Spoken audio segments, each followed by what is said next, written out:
Ganyan talaga ang buhay, kaibigan.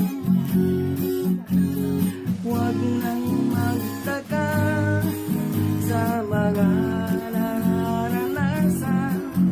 Bawat tanong ay may kasagutan.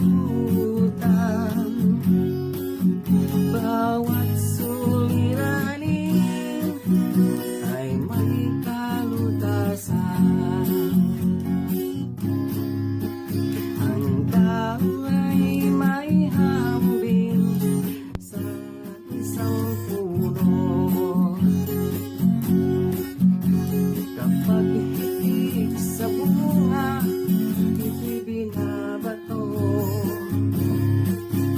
At sa pag-akyat sa pedestal at pangarap, sa talangkay mag-ingat, sapagkat nangangagat.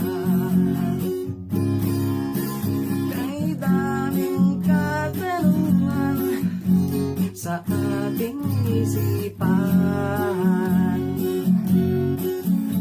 Bakit ako ganito? Bakit sila ganyan? Bakit ako'y wala? Bakit sila'y sagara? Bakit mayroong ganyan? Bakit mayroong ganon?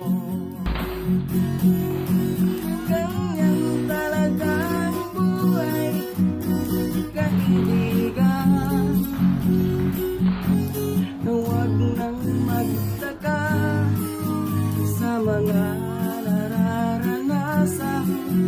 Bawat tanong ay may kasagutan. Bawat suliranin ay may kalutasan.